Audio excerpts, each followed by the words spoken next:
For the purposes of this demonstration, we are using the CADC1 initial application. However, we offer a CADC1A application for professionals who have completed the Substance Use Disorder (SUD) studies core education courses and have an AA degree in behavioral sciences or other allied mental health professions. CCAP credentialing uses Certimi, a third-party application system. If you have not yet created an account in Certimi with the link on our credentialing website, you will need to do so before following these instructions. Log into your Certimi account to access your CADC1 application. Once you log in and access your CADC1A or 1B application, you will find the same steps outlined in your application for completion as seen here. The difference between the two versions of the application is that in the CADC1A application, professionals will upload proof of completing post-secondary education, as well as proof of completing the 315 hours of SUD studies education. All applications for certification or registration are processed in the order received and based on the date the professional has fully completed the application. A completed application will have all green bubbles. As you see in this sample application, most steps are incomplete. At this point, the only green bubbles indicate steps that are exclusively assigned to CCAP credentialing staff. These steps will be completed as part of the final process for application approval. Starting at the top of the application, the first steps are the standard application and the signature pages. The standard application is a form you must fill out, providing your full legal name, current email, home address, and phone number. You must also upload a file or picture containing your government identification. The bubble will turn green once you complete and submit this step. There are 3 signature pages. The CCAP Code of Conduct for credentialed alcohol and drug professionals includes the question of whether you have ever had any previous registration, certification, or license revoked. If you have had a revocation of a registration, certification, or license for providing a public service to others, you must answer this question with a yes. In the field below, please explain why. If you have never had such revocations, answer with a no.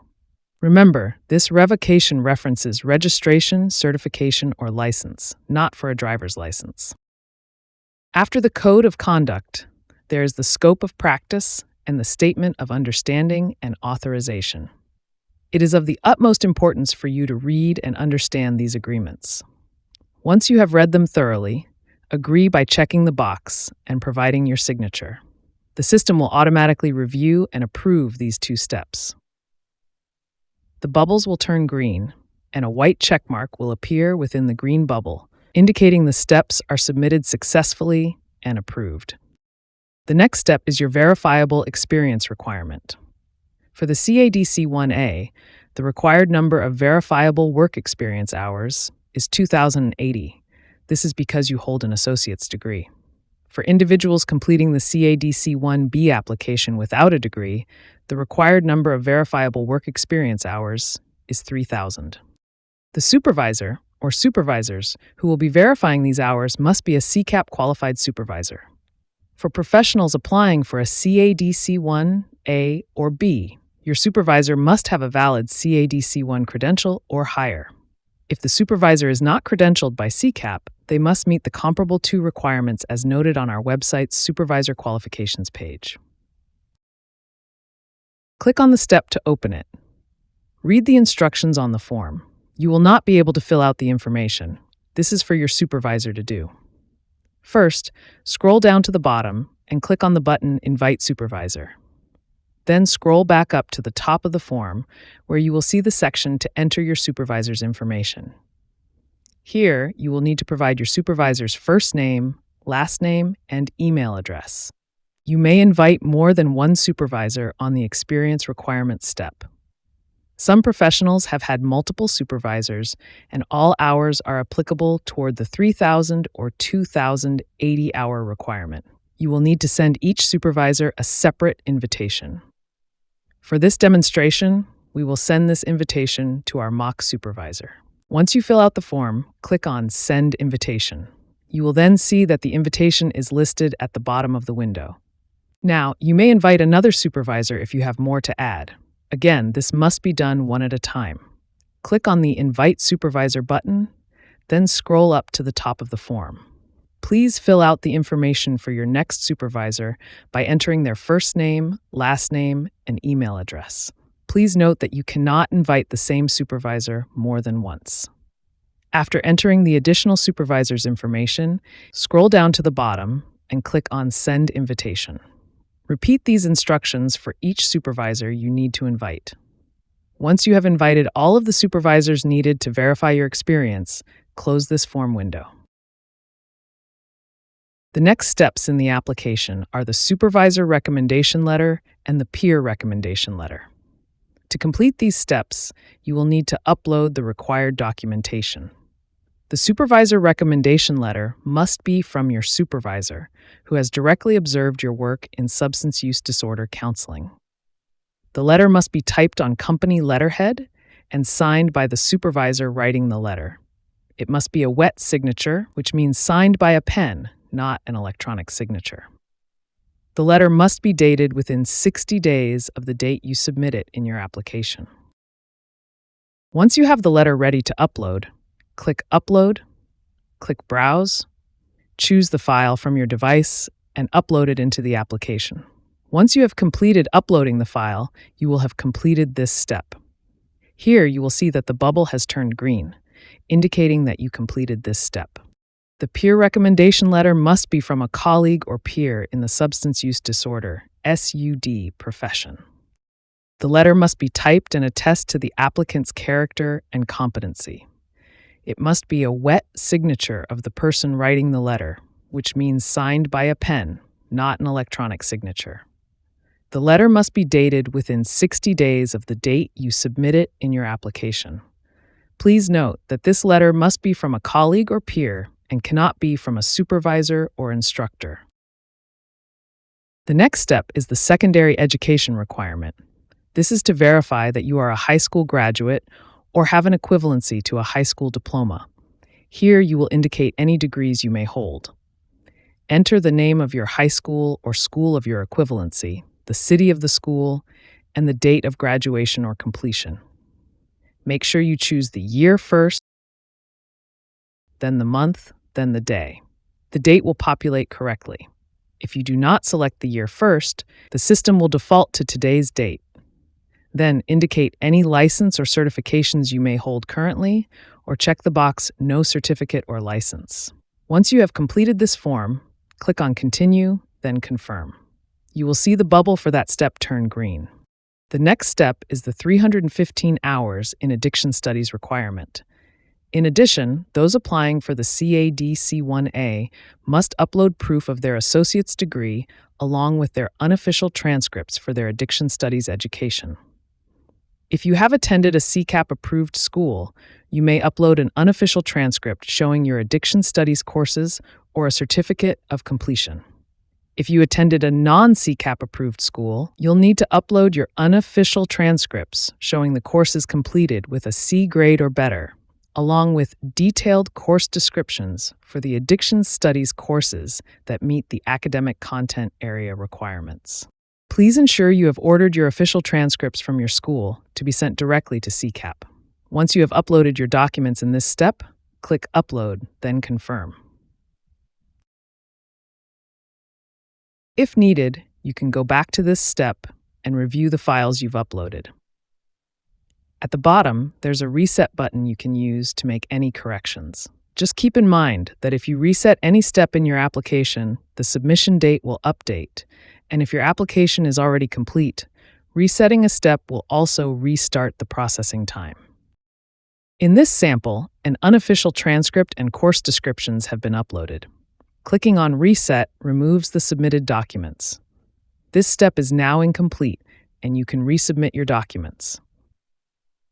Please note that there are helpful links in the step instructions. You can check to see if your school is CCAP approved, check for academic content area requirements, and find the credentialing handbook.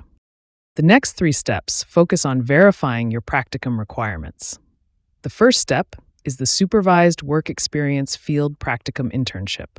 For this, you'll need to send an invitation to the supervisor who oversaw at least 255 hours of fieldwork during your practicum course.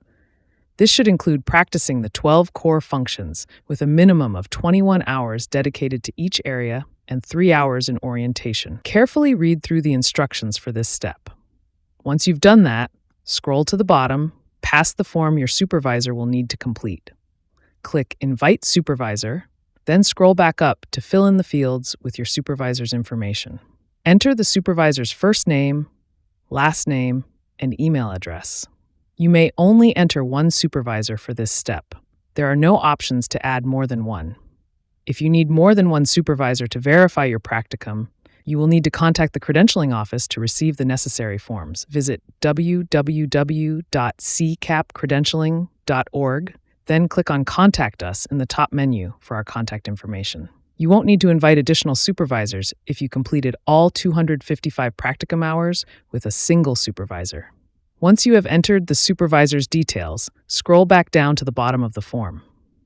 Then click on Send Invitation.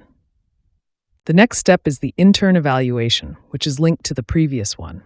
You'll need to invite the same supervisor as before. Ensure your supervisor enters the exact dates in their verification as in the last step, since this refers to the same practicum experience.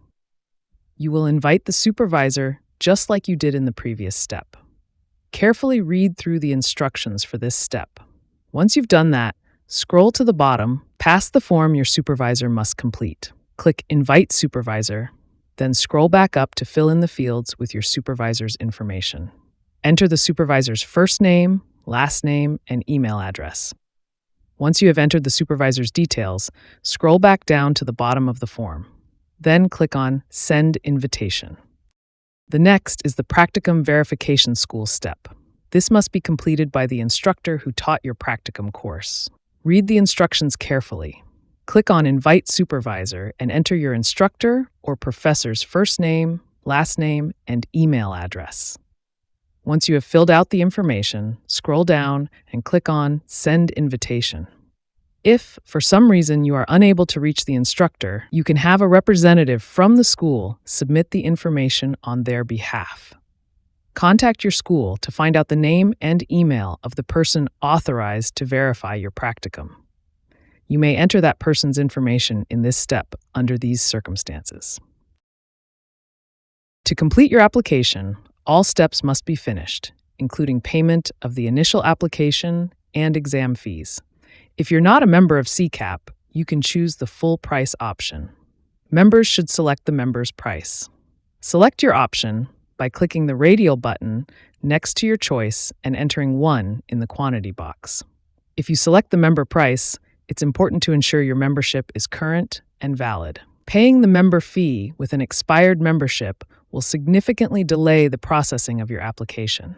To avoid these delays, double-check that you're paying the correct fees. If you need assistance with your membership, please contact the membership department. Like any payment or purchase you make online, payments for fees are processed automatically after you submit your payment details. The IC and RC exam registration step is a questionnaire form. Read the instructions carefully. Important note: applicants will not be given a pre-registration for the exam until their full application has been completed correctly, approved by credentialing staff, and all fees are paid. After reading the instructions, click on Complete Now. Read these instructions. Go down to the section, Please mark the status of your test registration. In most cases, the appropriate choice is not registered, needs to be pre-registered. Then mark either yes or no, indicating if you need special accommodations due to a disability. Click on Continue and then Confirm. Applications are processed in the order received. Application processing times can take 6 to 8 weeks. All steps in an application must be submitted in full, must be complete, and must be accurate. An application is complete when every step has a green bubble. A green bubble with a white check mark means CCAP credentialing staff have verified and approved that step.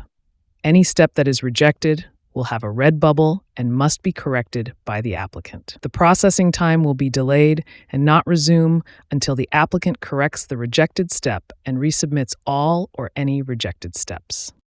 This concludes the tutorial for completing the initial CADC1 application. We hope it has made the process clearer and helped you feel more confident about completing your application.